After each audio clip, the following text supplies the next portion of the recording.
Good evening, Million Cat Challengers. My goodness, are we glad you joined us tonight. I have a promise to make to you straight out of the late night gates.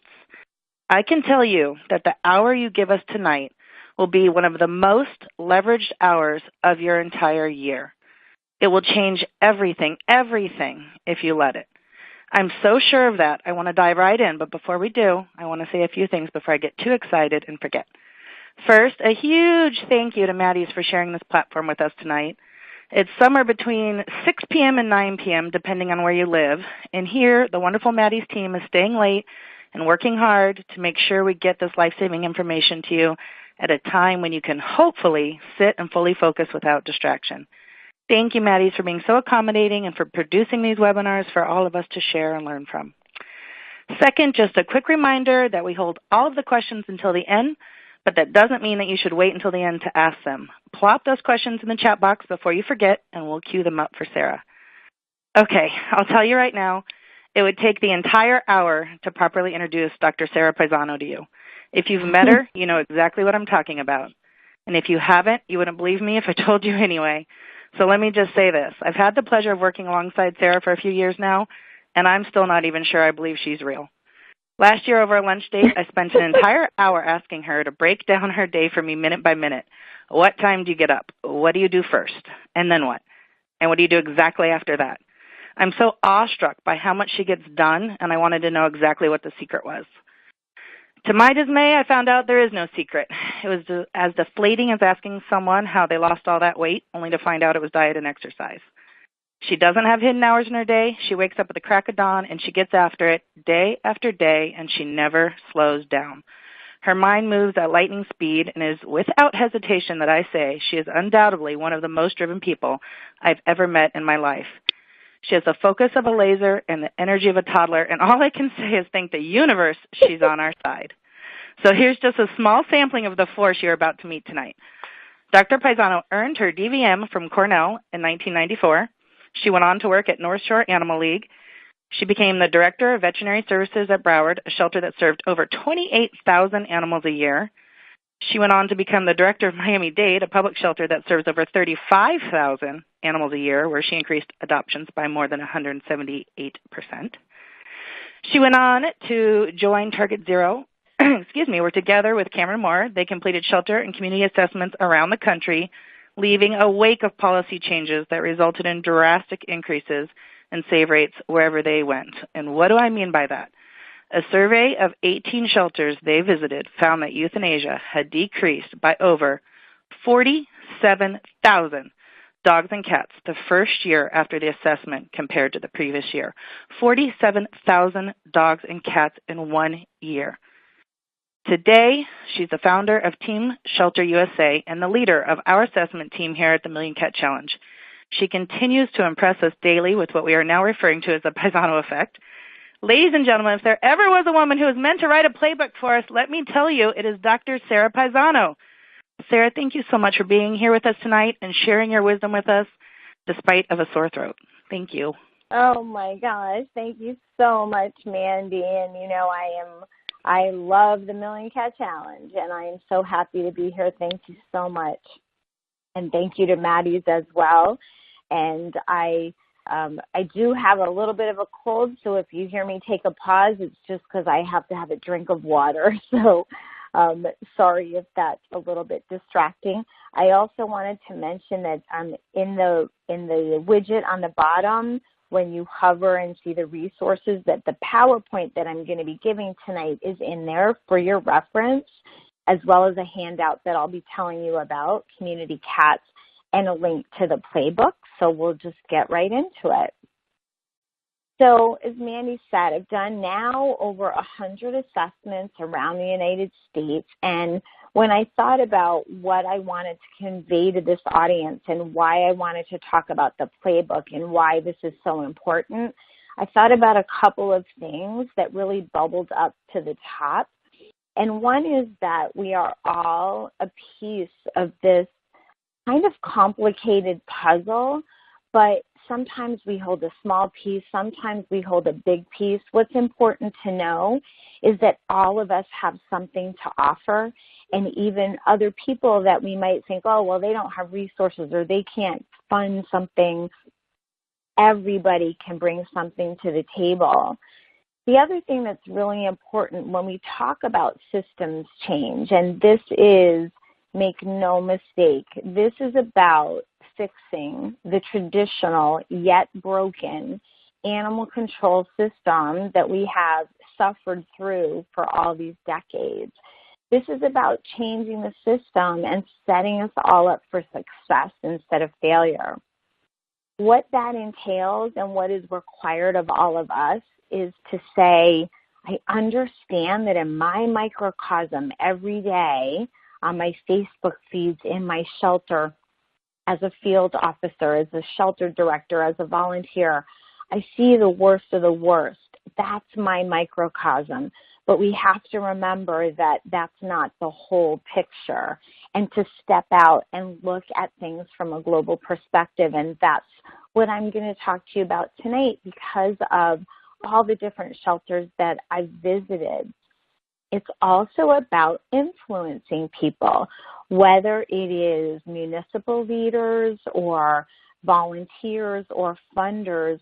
You want to make sure that everybody leaves the table happy, whatever you're negotiating or trying to figure out, that everybody feels like they won. And that's really important, and that ties into respecting not just your microcosm, but everyone else's perspectives as well. But at the end of the day, this is why we're all here. This is what we're talking about. This is why we work so hard. This is truly our goal, is to have our dogs and cats live like mine. And this is a bed in my kitchen because my pets don't want to be far from me and I don't want to be far from them. So remembering that. And the beauty of having this global perspective, and I'm talking about small shelters in really rural areas and urban shelters with high intakes, maybe super high poverty rates in communities all over the country. I've worked in 17 states so far since 2013.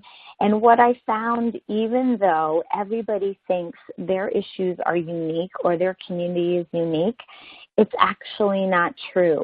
The issues that we face in shelters and in our communities with homeless dogs and cats are the same, and the foundational solutions are universal, and that is the amazing news. So we need to look at what is this system, and I want you all to think about it sort of like a Candyland system. You know, you go down this pathway, and everything I do affects the next step. So productively decreasing intake is the number one thing, and productive is the most important word. This is not about turning animals away. It's about helping people in the community at the community level. It's about eliminating wasteful practices that do not lead us to our intended goals. And then if animals do enter the shelter, we need to be obsessed with getting them out of the shelter to the best positive outcome in the shortest period of time. When we do all of these things, we eliminate euthanasia as population control. So I call it true euthanasia, which is your large, dangerous dogs and your medical cases without hope. So when we started doing assessments in 2013 and said, hey, you know, you should try this program and do this program, we really didn't know if it was going to work. And for those of you who have heard me speak, you've probably heard me talk about some of these communities that I call the star pupils. In Waco, Texas, probably my favorite example, and that's because that community has a 30% poverty rate. At the time we were there, they were saving only 36% of the animals. And then you look at these other communities, Kentucky, Georgia, South Carolina, Alabama. These are tough areas. Within a year, and some happened much quicker, they were over 90% live outcome.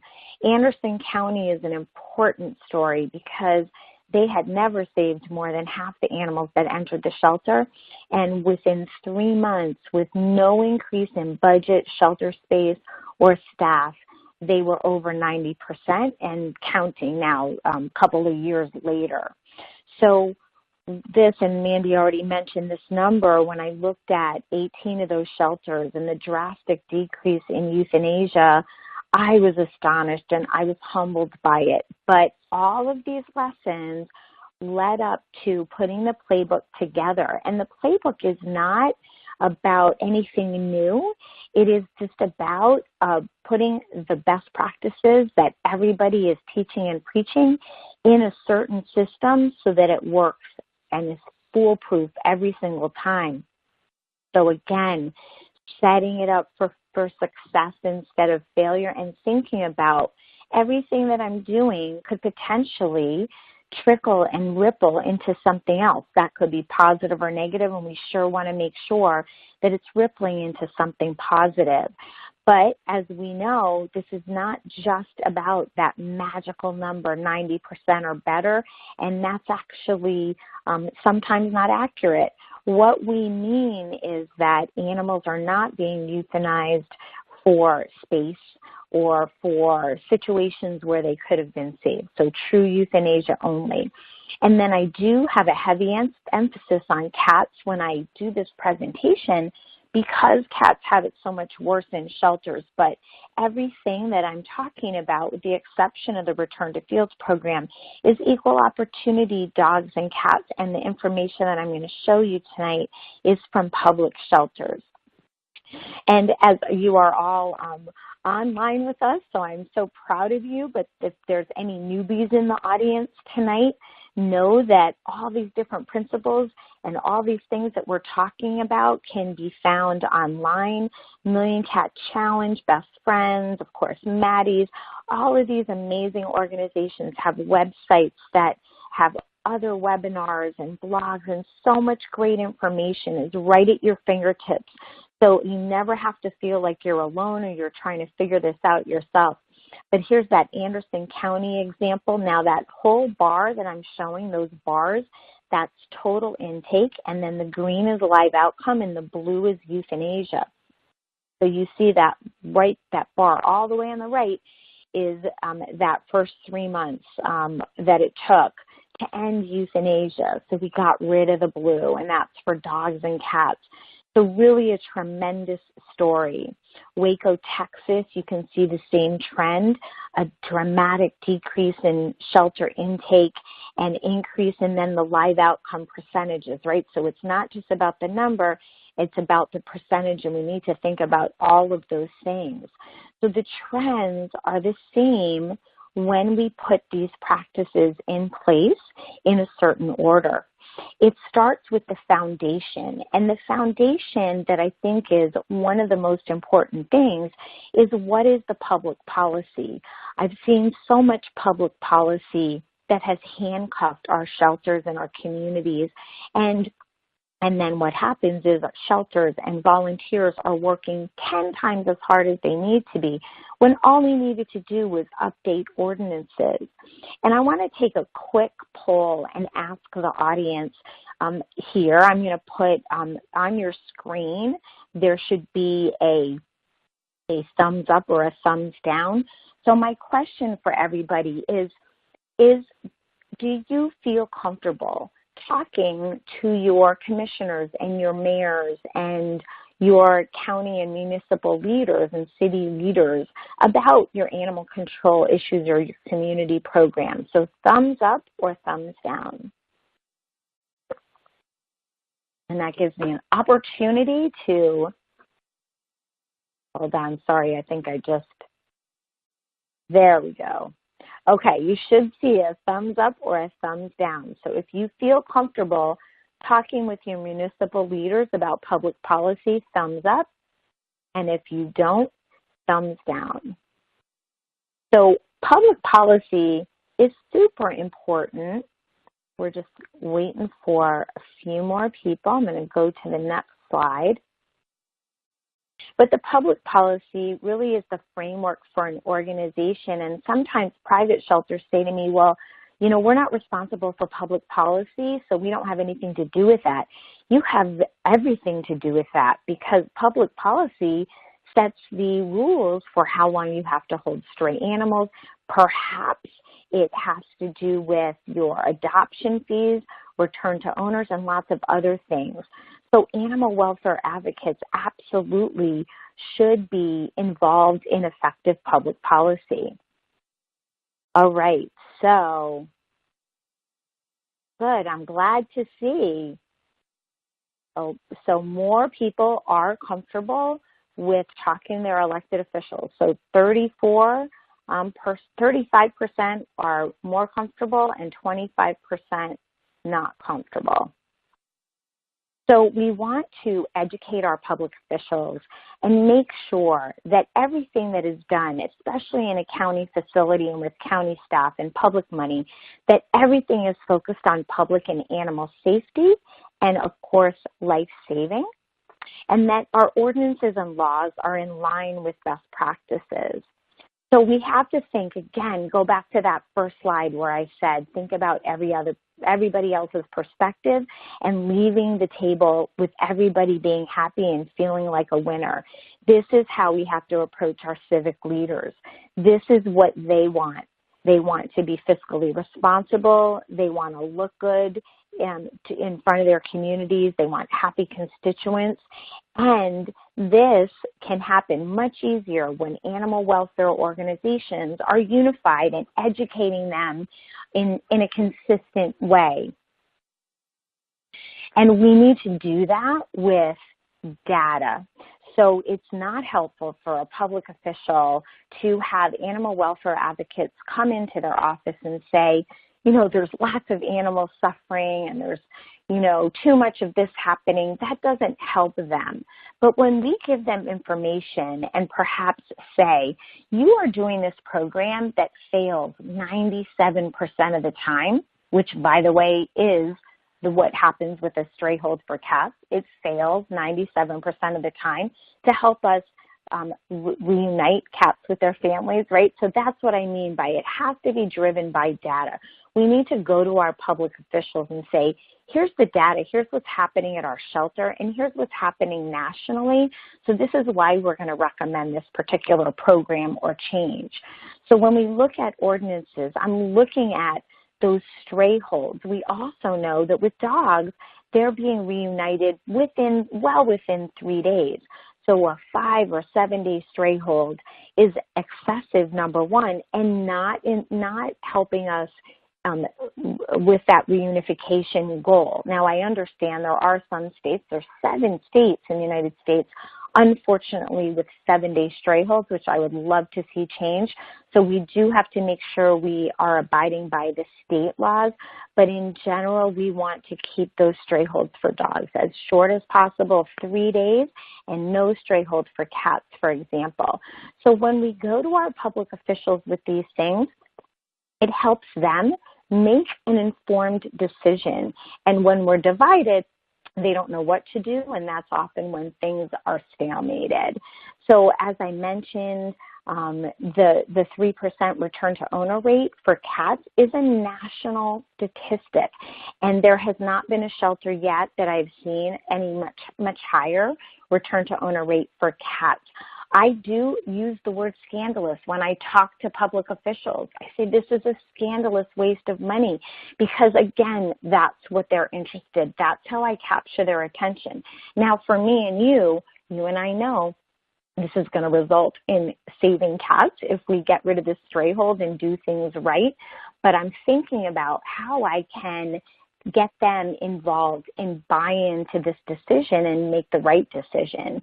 So these are some examples, or this is the list of places where ordinances were revised very quickly because we educated those elected officials, and it wasn't as hard as people thought. We've often been told, oh, it'll never happen here, our commissioners will never change, and that's actually not the case. So at this point, what we realized was, again, the solutions are universal. We were writing these reports for each community, but it was the same report, the same recommendations. So that's how the playbook was born.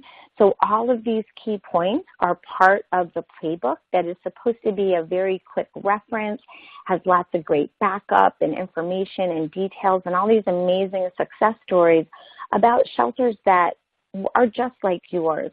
And I say that because there's such a variety of them, but the commonality between them is all those shelter staff and volunteers said, gosh, we just don't think it'll work here. We'll fill in the blank, because we're too different. But public-private partnerships are where it's at. This is when the magic happens. We want to build coalitions, and this could be with nonprofits in and out of animal welfare. It could be with our municipal organizations. We never want to let anybody out. And in Kentucky, we created this coalition with a government entity called the Northern Kentucky Area Development District that had never done anything in animal welfare, and the Joni Bernard Foundation, which is a cat foundation that funds in the Cincinnati area. And we just ended euthanasia's population control. 2018 was the first year that there was no euthanasia for space or for population control. So really exciting. The Watershed Foundation just awarded Kentucky Humane $1.2 million to work across the state of Kentucky and network and build coalitions as well. So these are very, very important ways that we can capitalize on the strengths of each organization instead of letting our differences be divisive. I just mentioned the Northern Kentucky region. We're so excited about that. And then looking at what's happening now that we have created the right foundation with our public policy, what's happening in the community that's affecting the shelter, that's affecting shelter intake, or the reasons for animals going into the shelter.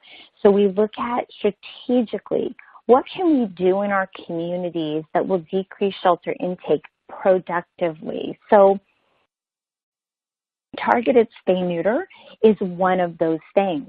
We know that fixed income pet owners are the ones that are making up the vast majority of the population of animals going into our public shelters, and those animals are intact. Why? It's not because they don't care, it's because they don't have financial access.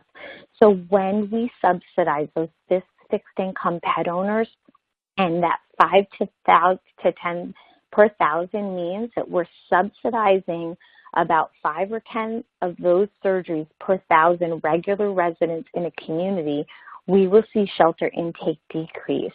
Other important targets, of course, are high intake areas, large breed dogs because they have the biggest litters, and then they are the hardest to save if they do enter the shelter. And then, of course, community cats. So here what you're looking at is a beautiful testimony of Jacksonville, Florida, and the green or the bottom line that is going up left to right, increasing, is the number of targeted surgeries, and the other two lines are shelter intake and euthanasia. So you see a direct inverse correlation. So if you look at that Jacksonville, Florida graph, and then you look at the Waco, Texas graph, remember this is a community with a 30% poverty rate. Holy cow, we saw the same exact success there. And coincidentally, those programs were successful because of public-private partnerships. So that was money from nonprofits, from the nonprofit organizations, and from the municipalities. But in Huntsville, Alabama, they didn't have a high-volume spay-neuter clinic like Waco and like Jacksonville. So these surgeries, and that's the bottom line going across the bottom, those surgeries have always been done by a network of private veterinarians, but look at what happened. Again, shelter intake and euthanasia decreases when you do targeted spay-neuter. What else are we doing in the community that makes a difference, that impacts intake? Well, of course, our field officers. So the decisions that they make in the field and how they are communicating with the public and taking animals into the shelter or not matters. Santa Cruz, I think, has one of the best programs in the country addressing this. And they said, we are tired of being in these high intake areas and seeing the same people and pets and giving them citations, and we're just on this hamster wheel. So they decided to really focus one of their officers, rotate every week, and so once every day a different officer would rotate and be in these high intake areas, not to write citations, but to see what constituents needed, to see what pet owners needed, and to link them with resources. So very much like a Pets for Life program, except it's the field officers. So it's a beautiful marriage of those two ideas of helping your community and meeting people where they are. And we want to make sure, again, that the field team is focusing on true public and animal safety issues, and this part of the community part, along with, for example, maybe they would be involved in transporting community cats for surgery, but they should not be transporting community cats to the shelter for just intake. So we need to think strategically about using our field officers in the most impactful and positive way instead of just punitive, and that leads only to more intake and no resolution, no sustainable resolution. So I think about it like a funnel. So the managed admissions addresses and turns this funnel upside down. So the traditional system, in my mind, is like the funnel on the left. So that means we have no barriers for animals coming in the shelter. We take them blindly in the shelter, all hours. We have more hours for intake than we do for live outcome. And then just like a funnel, it's very hard to get them out. And maybe that means time. Maybe that means money. There are barriers to get them out. And we need to think about it the opposite way. So doing all these things in our community so that it's a very small number of animals going into the shelter. We're using the shelter space only for animals that have no other options. And then we make it easy for the best possible live outcome. So this does require a change in perspective because we often have this trigger, this intake bias, that the only way we can help animals is by taking them into the shelter. And that's just not true. And that's one of the things that we need to release. We need to say to ourselves, how can I help somebody outside of the shelter so that they don't have to end up the animals don't have to end up in the shelter and people don't have to surrender their pets. And I am like a lot of you, I am sure. I don't have to do a pulse check on this because I know that a lot of you were of the same opinion that I was, and that if people were leaving animals in the shelter and they were surrendering their pets, that they didn't care. That was my opinion. It is no longer my opinion because of all this great research that's being done, and the ASPCA did a study last year that showed that 80% of the people that surrendered did not want to surrender their pets, but they did not have access to care. Holy cow, was that a humbling study for me to read and to learn about. So what we often haven't asked, what you need to keep or place your pet, because especially in our open admission shelters, we are hiding behind this veil of shame that we're euthanizing for space, so we don't want to tell anybody that there's a risk. And in our private shelters, we often feel like, well, we're the only ones that can take care of these animals, and if somebody doesn't want their pet or they're thinking about surrendering, they're not a good home, therefore we should take them in the shelter. So it is changing this mindset that the shelter should be reserved for animals who have no other options. So when I was working in Brevard County, the sheriff had just taken over a couple of years ago. Some of you might have heard of Sheriff Ivy in Brevard County, Florida.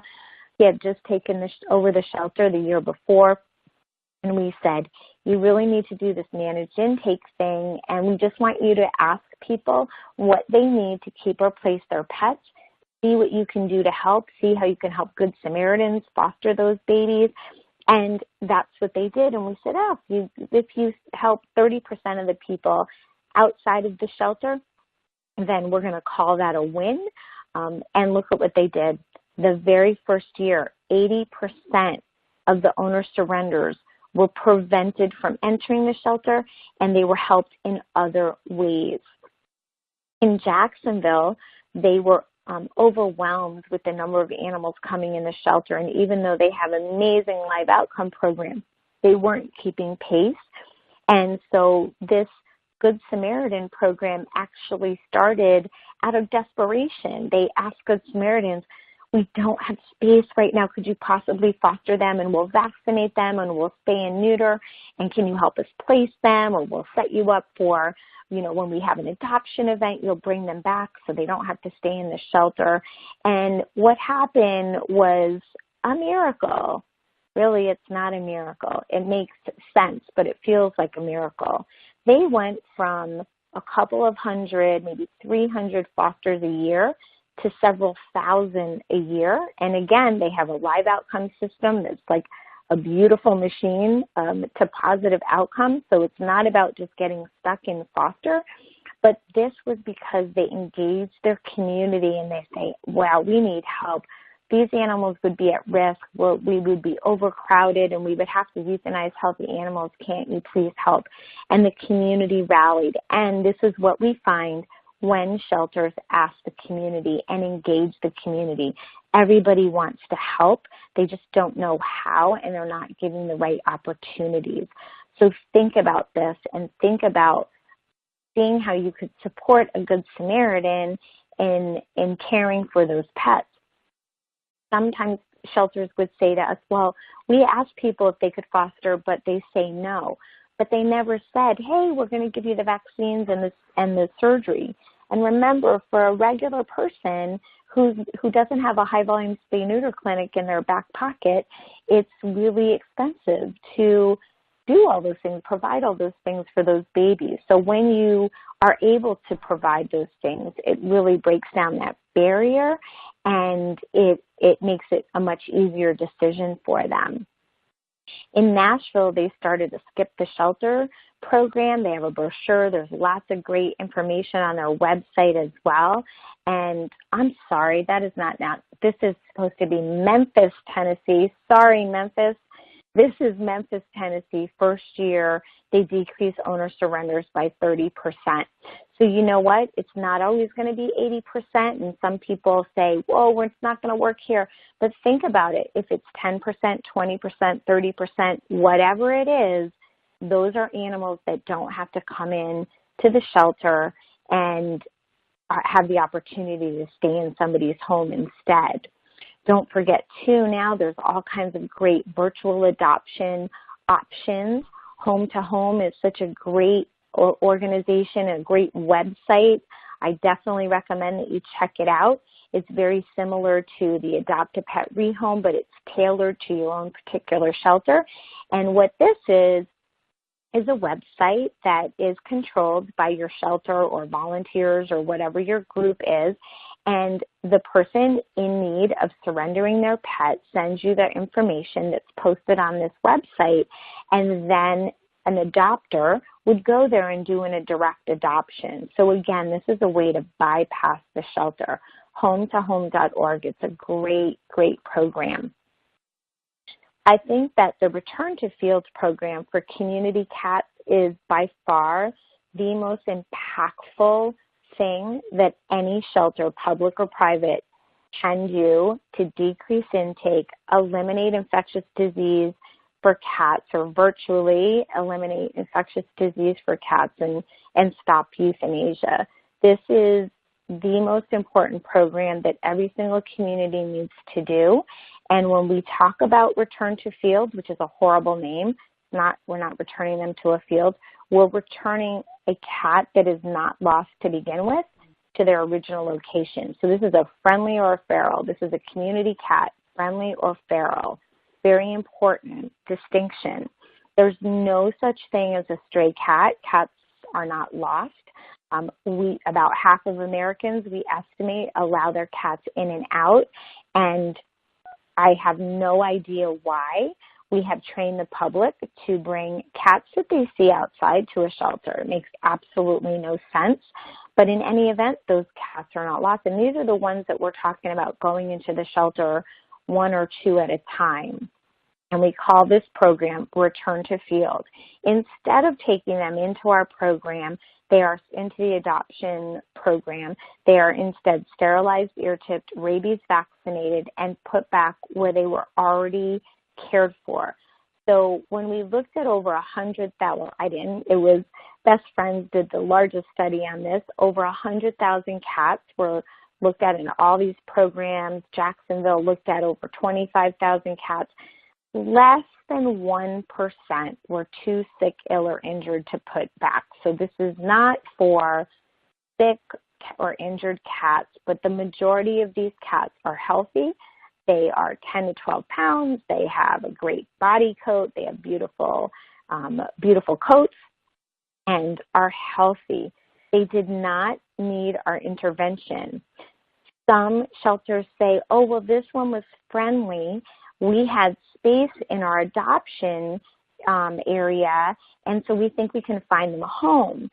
Well, why would you find them a home when they already had a home and now you're using resources that could have helped another cat that truly was at risk and didn't have a home? So it really is about resources as well, but again, the cat didn't need us. And we consider the RTF program the RTO program for cats because remember that 3% return to owner rate is the national average. Return to Field program returns all the cats home. So what happens in the community and why should the health department be interested in this and why should municipalities be interested in this? Because this is the only program that will increase community immunity against rabies. And in fact, in the 2015 rabies surveillance report by the CDC, it showed that rabies in cats was decreasing nationwide. And we all know that these RTF and TNR programs are happening exponentially more in communities across the country. We want to prevent colonies, so that's why I talked about these individual cats that are coming into the shelter. We're not, when we say return to field, our initial trigger sometimes is colonies and ferals, but we want to prevent colonies from forming. We want to stop the population growth so there aren't any colonies or at least stabilize those colonies. Other positives for sure, less wildlife affected, and then something that is very counterintuitive to me is the complaints disappear, the cat complaints disappear, and this happens in community after community, and there's several reasons for it. I think it's because we're eliminating the nuisance behavior associated with being intact, and we're decreasing then those negative interactions with people. So this is something, again, that the animal control programs, public shelters should be very interested in supporting. And then what happens at the shelter is absolutely amazing and something that I never thought that I would see or I hoped that I would see in my career. But intake of cats decreases so dramatically that there are sometimes no cats in the shelter, and that's a good thing. But if there are cats in the adoption area, there's less competition. So even if cats have any kind of medical problems, they get adopted. There's more resources for dogs. So I often say, if you don't like cats and you're a dog person, you definitely should support Return to Field and community cat programs because nothing clogs, excuse me, nothing clogs the shelter system more than cats. And so when we put cats back home, there's more resources available for dogs. Hey, everyone, just a quick reminder, Q&A box down on the bottom. If you have any questions, throw them down there in that chat. Thank you. Thank you, Mandy. course. So eliminates euthanasia as population control. And people say, well, that's all fine and good, but we don't have the funding to do that. We don't have the resources to do that. But what happens is you are wasting a lot of resources by housing the cats and even holding the cats for a stray hold and ultimately euthanizing them. These programs are actually cost efficient, and the ACC&D is actually coming out with some great data actually showing that it's cheaper to do RTF than to admit a cat to the shelter. But this is, again, about resource allocation, and we see a lot of programs that are budget neutral or end up saving money. Look at this Waco graph. Remember, the total bar is intake. The green is live outcome, and the blue is euthanasia. So you can see that very first year with the RTF program and targeted spay-neuter, the drastic decrease in intake and in euthanasia, and just the trend over the next several years. It's just a remarkable trend. And when you think about, oh my gosh, all those years we were taking cats in the shelter and holding them for stray holds that did not reunify them with their owners, and they got sick from upper respiratory, and we overcrowded our shelters. All those years we were doing it wrong. And these are shelters, and a lot of you I know listening to the webinar today are doing these programs, and thank you so much, but there's still a lot of shelters and communities who are not and are still questioning whether or not this program will work. This program works everywhere, every time. So I love the Nashville trends. This is decreasing intake and then increasing live outcome. You see that the green bar going up, and they're probably reaching steady state now. So again, our shelters should be used only for animals that don't have any other options. In Greenville, the reason I have this slide in here is that third bar over where there's that drastic decrease in intake and euthanasia. That's 2,000 less cats that entered that shelter the very first year of return to field, and that was 2,000 less cats that were euthanized, and they were sterilized and put back where they were found, and it was budget neutral. It was budget neutral. So there is no excuse for not doing this program. It is simply a resource allocation issue. Of course, the best and the magic combination is doing targeted TNR in the field and the combination with RTF, and that really, boy, does that really get you where you need to be quickly, of course, going for those high intake areas. Excuse me 1 second. I'm going to take another sip of water. Okay, so now we talked about a lot of interventions and programs and policies that we should have in our communities or at the community level. If animals do enter the shelter, we need to be thinking about a plan of action for them the moment they get in the shelter to a positive outcome. So what does that look like? That looks like team rounds. If you have a small shelter, maybe it's one person. If you have a large shelter, it's a representative from different areas like adoptions, enforcement, medical. This means the moment they get into the shelter, I'm thinking about how I'm going to get them out as quickly as possible. A perfect example is a stray dog. If we have a stray hold that's 3 days, and we know that nationally 20 or so % of dogs are going to be reunited with their families, I almost can tell you that the majority of dogs will need to be rehomed. So my plan needs to be started day one, thinking about how I'm going to place that pet if I can't find the owner, not day 3. We need to post them on our social media and lost and found pages and get there on the website. I see a lot of shelters that say, oh, we post them, the stray dog comes in and we post them after the stray hold. Well, that defeats the purpose of trying to reunite with their families. They need to be posted on intake. And I hope a lot of you are shaking your heads like, I can't believe anybody would do that, but that is pretty common in the shelters that I work with that don't post right away. The other thing is this mentality that once they get into the shelter, they're safe and that we are the only ones that can take care of them. And we have to think about from the pet's perspective, it's stressful to be in the shelter. Length of stay in any shelter, the best shelter, correlates with negative things. Number one, overcrowding. Then, of course, stress and exposure to disease and decreased immunity to disease. Then we have decreased life-saving potential.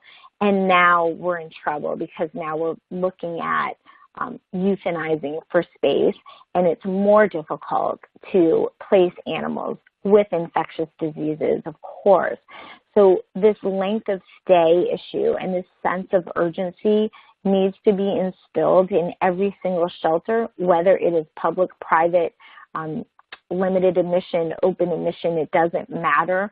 Length of stay in a shelter is a big deal. So getting them out as quickly as possible. And while they're in the shelter, we really need to make sure that we're vaccinating at the point of intake and caring for them properly. There's several things that are non-negotiable. And I talk a lot about what is and isn't in the playbook. If it's in the playbook, it means that I commonly see these issues. So I talk about the feeding schedule. Dogs should be fed twice a day, a combination of canned and dry food. Cats should be fed free choice dry food and canned food twice a day. That is not the norm of the shelters that I've done assessments on. And we have to think about how these animals feel. I can promise you, I don't want to eat once a day. I eat 6 times a day. So we want to make sure that they are getting this basic care to set them up for success. Enrichment is thankfully getting the attention that it deserves now. Our shelters historically, most of them I think were built in the 60s, were certainly with no enrichment in mind.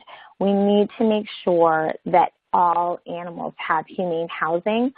Double-sided dog runs, of course, are best practice where you can close the divider door and switch the dogs back on each side so that, and then they should have access to both sides during the day and they should have access to both sides except for the sanitation process. And then you have all heard, as Million Cat Challengers, a lot about the portals and the double compartments. Humane housing for cats is a major, major issue, and of course linked with upper respiratory infections. So we have to make sure that cats have adequate space. If they're going to enter the shelter, our shelters are absolutely obligated to provide the best care for them and provide the appropriate housing for them. The next section is about open adoptions, and this is a very hot topic, especially with private organizations. If anybody has not yet read Adopters Welcome by the Humane Society of the United States, that is an absolute must-read. And another great study done recently by Best Friends showed that 70% or more, actually, more than 70% of the people who purchased a pet from a breeder or pet store had already visited an adoption agency but did not adopt a pet from them because it was too hard, cumbersome, or they were denied, or it was too invasive. So we often cry and feel sorry and feel victimized in animal welfare and say things like we don't have enough money and we don't have enough shelter space and there aren't enough adopters here. But in fact, we have become our own worst enemies. So this study shows that we don't have a shortage of adopters. We just have to embrace our communities and really have these open conversational adoptions. And the best stats from Adopters Welcome that really jumped out at me, that helped me outside of my microcosm. Remember, back to the beginning of the presentation, this is one of the most important microcosms. When potential adopters come to our shelters to adopt, we often are worried that they are going to be abusers or use the dogs for fighting, especially pit bulls, right? So we think about all the bad things that happen in our microcosm.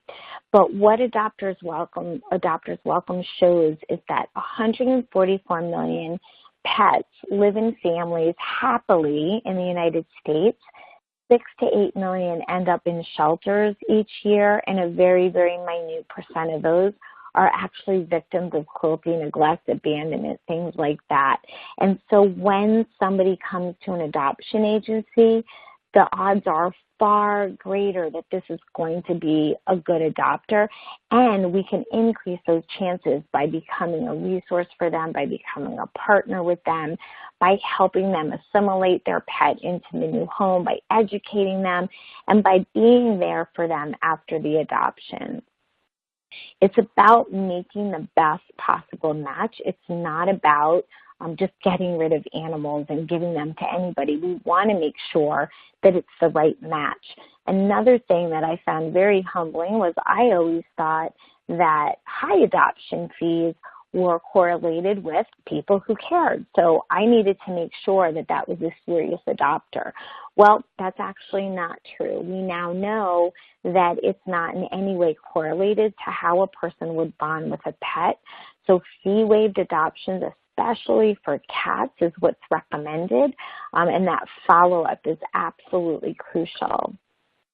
And then, of course, our foster and adoption ambassadors. I mentioned the Good Samaritans and the Maddie's Fund survey from 2015 that showed that people are most likely to be foster parents if they are supported with those spay-neuters and those vaccinations and helping be partners with the placement of their pets.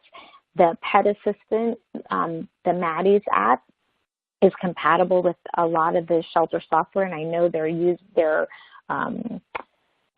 are improving that program all the time and adding software that so that app is. Hold on one second.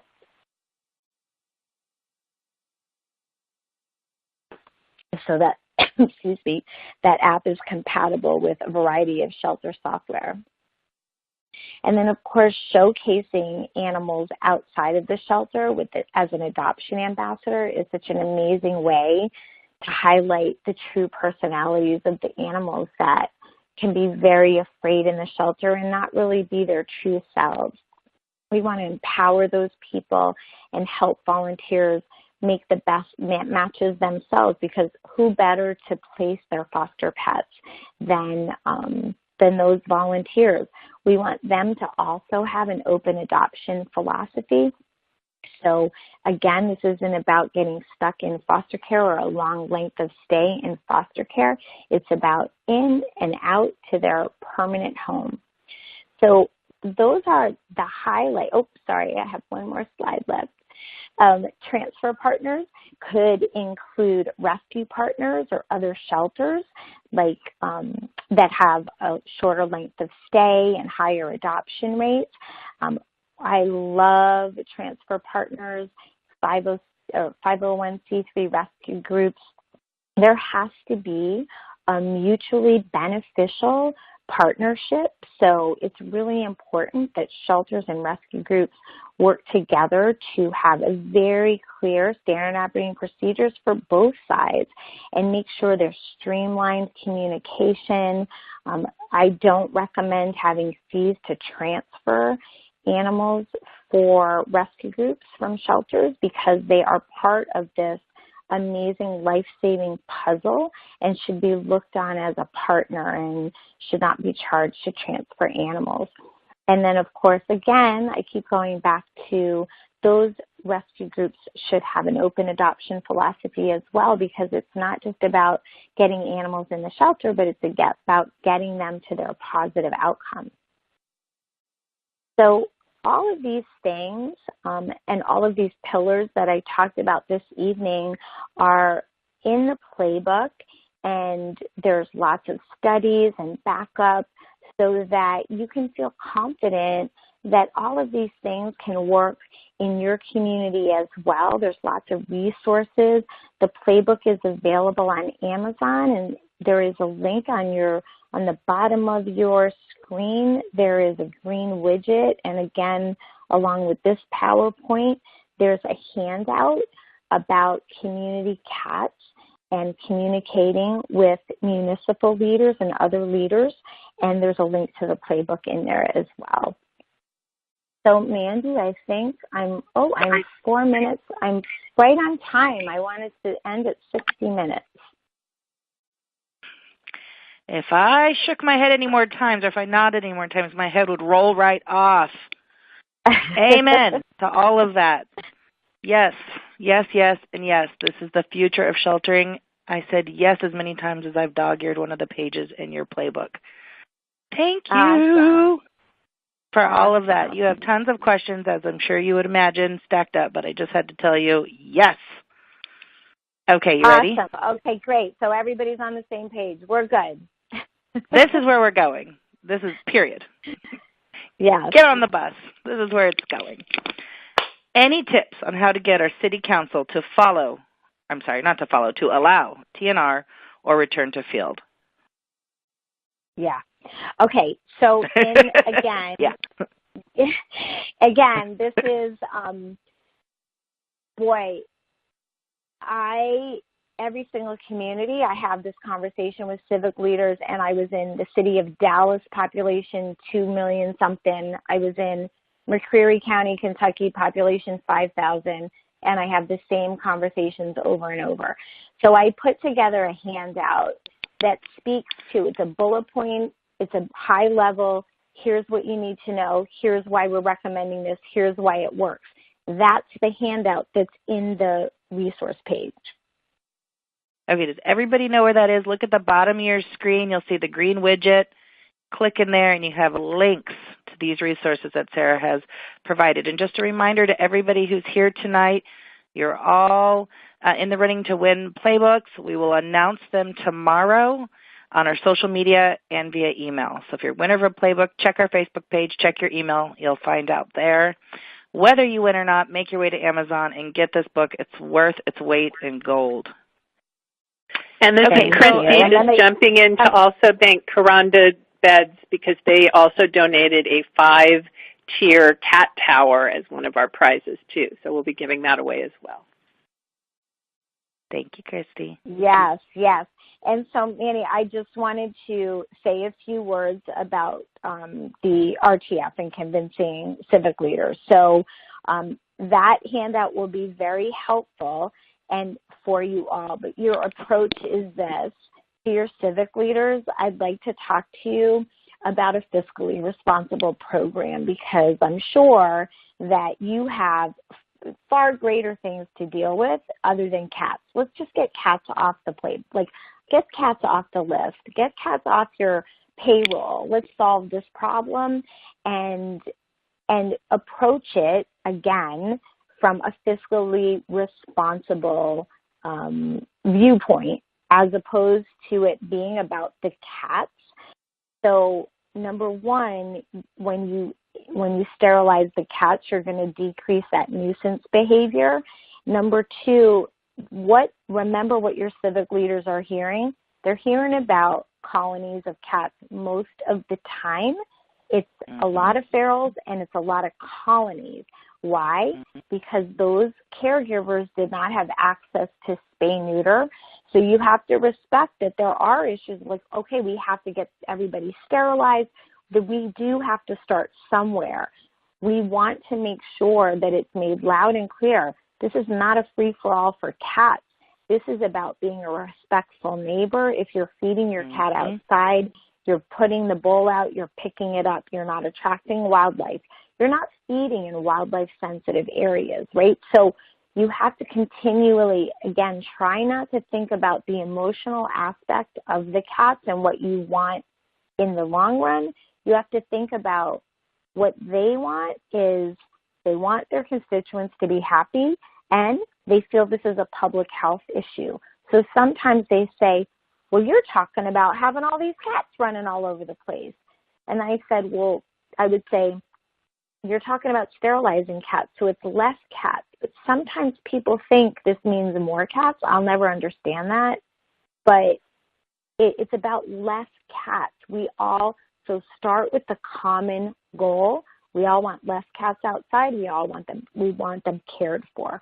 But when you approach them, it's start with the fiscal responsibility aspect of it. Excellent suggestions. We have a question about the study that you cited, that 80% of people didn't want to surrender their pets, but they didn't have access to resources. Did you say that was ASPCA? It was an ASPCA study. It was a 2018. It's cited in the playbook. I don't have it off the top of my head right now, but it was in Los Angeles. Okay, great. I've got the playbook here. I will shoot that link out for everybody. In fact, we'll include it in tomorrow's email so everybody can have access to that link. Okay, isn't the return to owner for cats so low because people don't even start looking for their missing cat for 3 or 4 days, way after the stray hold period? I don't believe that's true because I've seen stray holds of 5 and 7 days, and there's a negligible. It's the same low. At 3% is high. I mean, it's most of the shelters that I work with are 1%, 2%. So I've never seen a 5 or 7 day stray hold results, and I don't believe there's any shelters that see a higher return to owner rate because of a longer stray hold. That doesn't exist. A large portion of dogs. And sorry, Maddie, but the other point is that if you sterilize them, so they were outside, the cats were outside, and they came in the shelter as a quote-unquote stray. I call it a fake stray because there's no such thing as a stray. So if I sterilized them day 1 and vaccinated them, ear-tipped them, and day 2, put them the day after surgery, put them back where they were found, I just ended that cycle within 72 hours. So I had the cat home. Right, so with the problem solved. And this less than 3% return to owner rate is forever in shelters. This has been as long as cats have been going into shelters. Yeah. Okay, so you said it twice. We've got to stop and address it. What do you mean? There's no such thing as a stray cat? Cats are coming into the shelter. For 2 reasons. 1, a good Samaritan thought they were lost, and 2, somebody didn't want the cat on their property or the cat doing whatever the cat was doing. But the cat is out. Just because the cat is outside doesn't mean he's lost, and cats are much smarter than we are. They know exactly where their food source is. They likely have multiple homes and multiple people thinking it's their cat. So there truly is not, there really is no such thing as a stray cat. Also, and I'm trying to think if this is relevant, I'm trying to think if this is also in the playbook, the reference to Dr. Lord that showed her studies from the Ohio State University showed that cats were 7 to 10 times more likely to find their way home when they were not picked up from the street versus the shelter. That's right. Put the cat back. Yeah. Okay, a large portion of what I'm saying. I'm sorry to tell everybody he didn't need you. Who didn't mean to? The cat. The cat didn't need you. Right. He didn't need your help. Leave him alone. Just he didn't need you. I think he didn't mean to. No, they very rarely need us. A large portion of dogs and cats returned in our small rural community are because landlords won't allow pets. Do you have any suggestions or resources that would help us here? Boy, this is becoming a hot topic. Yeah. I think it really is for dogs. I think it's training and educating at the time of adoption, and I'm not sure if they mean the pets were adopted and then they came back.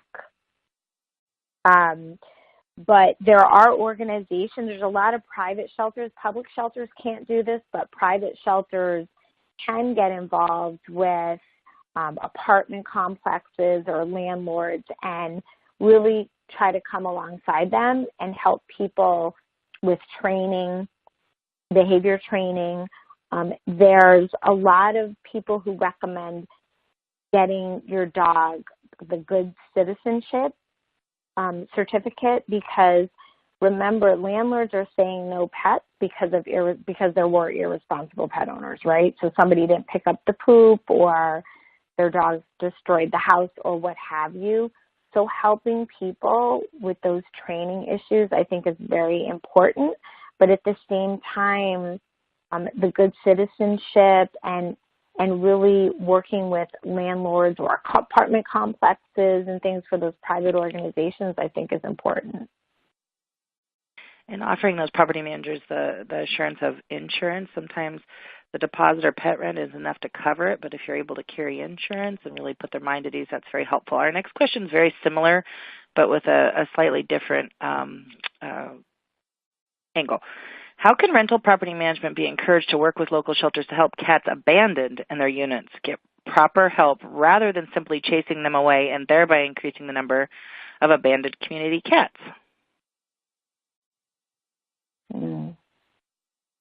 So, I mean, obviously the sterilization is the most important thing. I think one of the major shifts that we're seeing is, remember 20 years ago, if an ACO was out there with a cat trap, all those caregivers were like thinking about how they were going to sabotage that trap, right? Because it was very adversarial.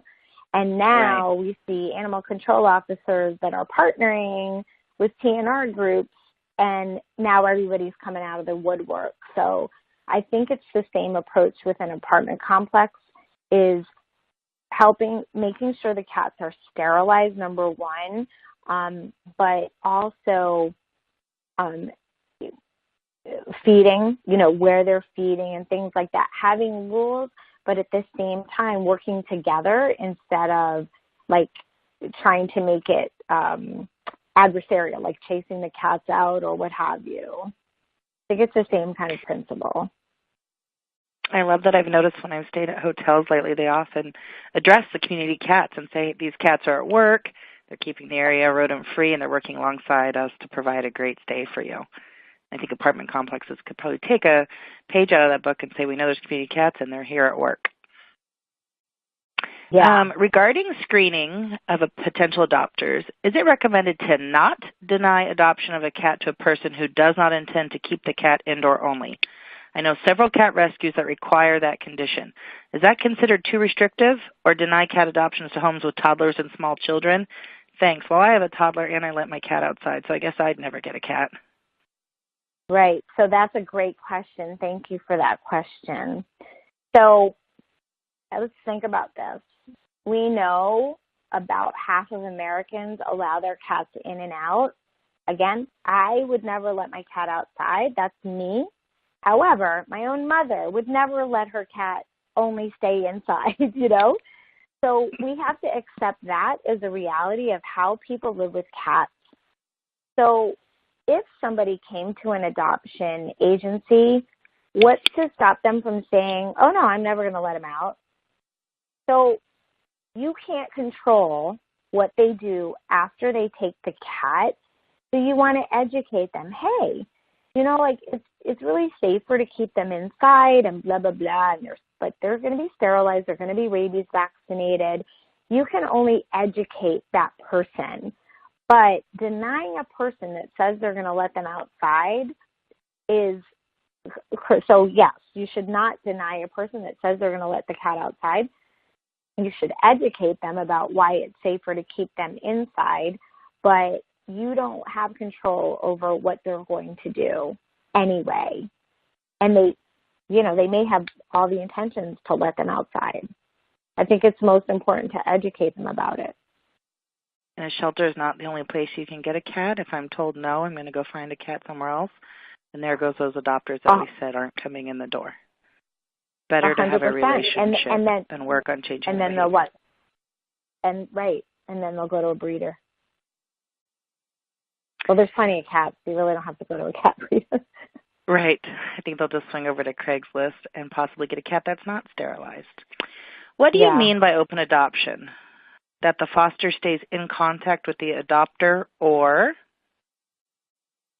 Oh, okay. So, and again, please read Adopters Welcome by the Humane Society of the United States. Yes. You can download it for free or read it at animalsheltering.org.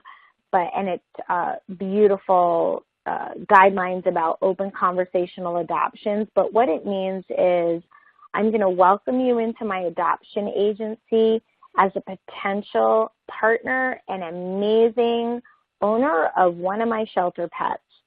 So I'm going to make the right match. I'm going to ask you about your life and what you're looking for. But it's about really trying to partner with you as opposed to looking for ways to deny you. And when you think about that 10-page adoption application, I'm going to check a landlord, I'm going to check the veterinarian, I'm going to check all of these other things. I need to examine all your pets at home, all of those things. You're looking for reasons to deny people. So it's about partnership. Open conversational adoptions means we're going to trust that more people are good than bad. We're going to make it easy for you to get a pet for us because, like you said, Mandy, you're just going to go somewhere else and get a pet if you don't. And I want to take the opportunity to give you one of my pets that needs a home, and I want to work alongside you and be a resource for you afterwards. And I'm going to do everything to shape the path by reducing the barriers so that you come to the shelter and get those animals. Absolutely. And not go tell your friends that you tried to adopt and you were denied. Do you think of pregnant moms and a new mom with babies in a shelter? What do you think of pregnant moms and a new mom with babies in a shelter environment? Do you have any stats as to the survival rate? A very hot topic right now. What do you think, Sara? So what I say is I've devoted my career to shelters and shelter medicine, and my goal is to keep animals out of shelters. So any babies, newborns, we should do whatever we can to try to get them in to that Good Samaritan foster care or foster care right away. For those neonates and babies, the shelter is the worst place for them. Absolutely. So I'm not sure if the question means if babies come in, should they stay until they're 8 weeks till they can get sterilized? If that's the question, absolutely not. They need to get into foster. Okay.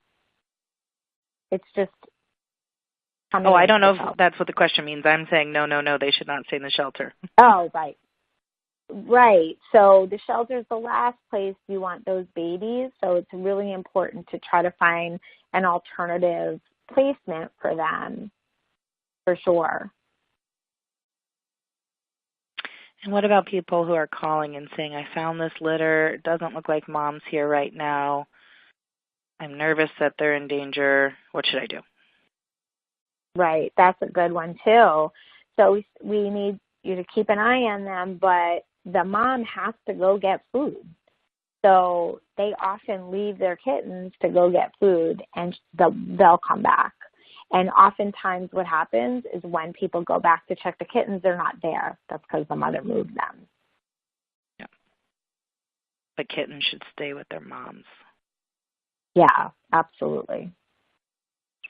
Any ideas on how to get your board members and staff members to change their mind on open adoptions? Adopters Welcome by the Humane Society of the United States. It's really starting to wonder if you work for them. I should get a cut because I'm telling you. Of the free book. Absolutely. Yeah. Absolutely. Every board member should, if you really want your board members to be educated about it, get one of those. I think it's $10 or $15 each if you get the hard copy. They should each have a copy of that, and the playbook I think is also helpful. And the playbook talks a lot about open adoptions as well.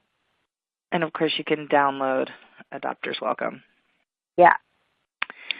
Right. Did you and just remember that, sorry, Maddie, but just remember with those board members, again, remember to start the conversations with, I'm so glad we're all on the same page. We agree. We care so much about these animals. So this is where we start from, what we have in common. But the ways that we are trying to protect animals is actually hurting the animals. Because by denying people and being restrictive with rules and regulations that do not correlate with responsible pet ownership, all that does is increase length of stay, period, and decrease your life-saving potential.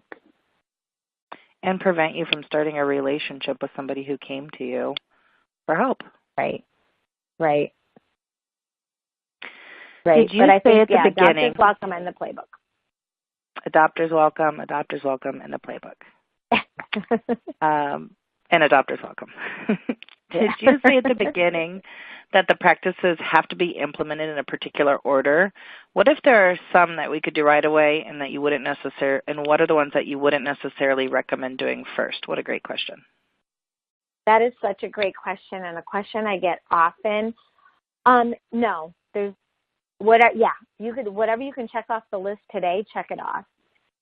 What I was saying is I want people to think about what the foundation for success looks like. And so the biggest piece of that is your public policy. So I was just trying to think about it maybe like a pyramid or what have you. But no, I don't think there's any specific order. I think, yes, do the easy wins first, do simple things first, do free things first, So there's no specific order, but I'm telling you, we were in Dayton, Ohio, and again, they'd never saved more than 50%.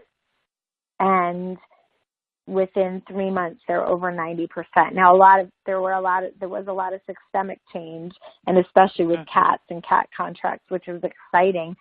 But it really can happen very quickly. It's shocking, actually. It is. Every time I hear the results after you've done the assessment, I cannot believe how quickly things can turn around. Yeah. Okay, I'm going to steal your next question. So the question is, do you have a plan for getting bird people on board?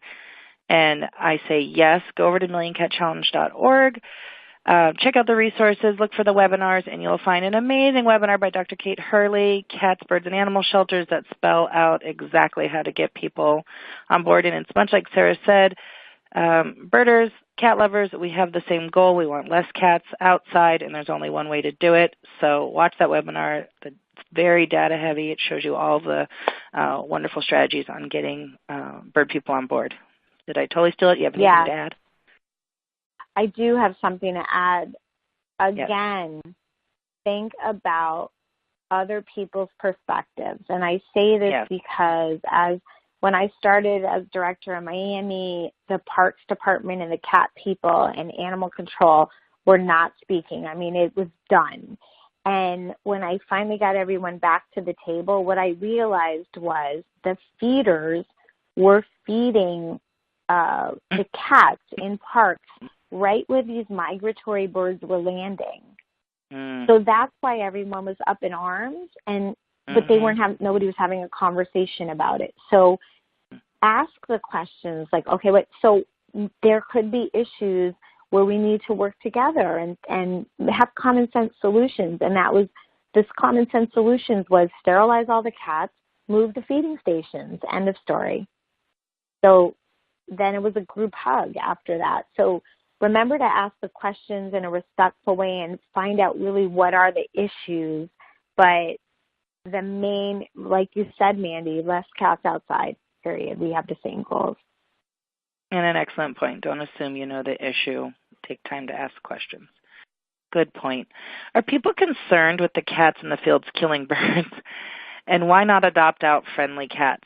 Isn't having a cat as a pet indoors better than having them outside? Right. That's a great question. Okay, so let's do that question first. So the friendly cat. So there's a friendly cat. Somebody sees him outside and he thinks he's lost, but he's not. So now he's taken to the shelter. So he's taken away from his home. So he could have gone home and slept on his bed that night. But he went into the shelter and he just used up resources for another cat that couldn't come into the shelter, or perhaps that caused overcrowding. There's cost of care, there's food. Now he's put in a cage that's too small. We have restricted adoption policies. He gets sick, right? So all of these things, and he didn't need intervention to begin with. He didn't need another home. But we have decided, or some people decided, that a cat shouldn't be outside, so that now I'm going to put him in my adoption program. But here comes my mom to adopt, and she tells you, oh, no, I won't let him outside. So she adopts him, and then she decides she's going to let him outside. I mean, the whole cycle continues. So you didn't solve anything. And we want to make sure that people know it's safer for cats to be inside. Of course, we want cats inside. It's simply not the reality in our society, and you're wasting resources, and you just took somebody's cat, essentially. Do you want to add anything to that, maybe? No, just a confession. I'm always going to let my cat outside. And they're loved and they're happy and they're fed. But you know what? It's dangerous for me to go outside, and I'm still going to do it. And I've decided in my mind a cat's happier being able to go in and out. And I'm an excellent pet owner. I'm not judging. Thank you. I know this is a safe space, you, me, and 500 people. How can you say there's no such thing as a stray cat when many cats are dumped or abandoned, left behind when an owner moves away? I guess, let's assume that they're inside, so they're abandoned in the house if somebody gets evicted and the cats are in the house, and that does happen, but that's not the norm. So it's not the norm that cats are abandoned like that. It's a very, very, very small percentage of the overall cats that are outside. Well, I think they're saying not necessarily abandoned within. Oh, actually, I don't know, but let's say that they're not assuming that they're abandoned inside the apartment, but that they decide to move, or home. They decide to move, and they just leave the cat behind in the yard. I know I bought a house and inherited 2 backyard cats that had previously lived inside the house. Yeah. Well, what we know about cats, community cats and cats that are outside, is that they have multiple food sources. And Cameron will tell you story after story that one of her cats will come home with another collar. She saw her outside cat like a mile away on someone else's porch lounging. So they don't have just one owner. They have multiple food sources. So, and again, that Linda Lord, Dr. Linda Lord at Ohio State, that same study showed, when I said 7 to 13 times more likely to find their way home from the street or find another home. So they're doing the cats are doing a better job of finding a home than we are at a shelter. My neighbor gave me a Hanukkah card that had a picture of my own backyard cat on it. So then I went over and asked her, and she said that was her cat. Yeah. I noticed that it's on your Hanukkah card, but the cat is mine. Yeah. Ours, I suppose. Oh, my gosh. Yes. Yeah. Cats are seeing other families. Newsflash. Yeah. Any suggestions on language or phrases to use with the public when they respond they do not want this cat returned to their property? Very, very, very common question. what we find is that out of sight, out of mind, the cats get returned. They don't, they're sterilized now. They don't interface with the people. We make sure that everybody's sterilized, in that location, and it's not a problem. And this is, I'm just thinking of all these different programs, hundreds and hundreds of thousands of cats, and lots of people said, I don't want the cat on my property. The cats are still returned, sterilized, and it still works because it's out of sight, out of mind. Sara, what's the estimate of how many free-roaming cats there are? Oh gosh, a lot. That's the estimate, a lot. I don't have a lot. I don't have a lot. I don't 30 have to 80 million free-roaming cats. So if there's a cat in your yard and they have access to a food source, removing one is not going to remove the cats from your yard. You have to look for the food source and figure out why the cat's there. But pulling one cat is not going to send out a newsletter to all the cats to not come back to the property. It's like saying you don't want a squirrel in your tree. Yeah, and there's sometimes things that we do that attract, cats or animals. I live in South Florida with we have iguanas that are invading, they're an invasive species. People let them go. They've eaten every flower I've ever planted in my garden. I can't plant flowers anymore. So, I had to adjust. Exactly. We have many cats dumped after someone moves, and many more when people die and their families do not want them. They simply throw them out. This is a major problem here. What can we do to reduce that? What was the first part of it? We have many cats dumped after someone moves, and many more when people die and their families do not want them. They simply throw them out. This is a major problem here. What can we do to reduce that? Well, in those areas, a lot of times you'll see trends in your intake. So those may be high intake areas. Perhaps they're high poverty rates, and making sure that there's access to spay neuter. And I know that is a funding issue, I know. But number one, to get the numbers under control and help the people who really need it, who don't have access, I think is really important. And then as far as, I don't know any community where that's like it's a bigger problem in one community versus another. I think it's all part of the access to spay neuter, I think, is a big piece of it. And then depending, if they're outside cats or the cats are dumped at the shelter, I guess they're talking about, and then rehoming them. If I don't have a magic answer for that. I guess I'm not understanding the question, how that's different in their community. I think it's probably not. You've answered it a couple times, differently a little bit each time, but I think overall I've been very thorough. So it is a question you've answered. Okay.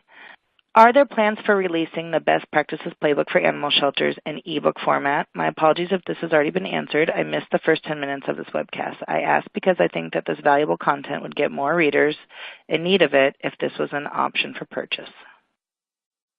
Thank you for asking that question. And yes, it is something that I plan on doing. I just simply haven't had time, but I am in the planning stages with that. And it looks like it's probably going to be an e-reader for like an iPad type of thing.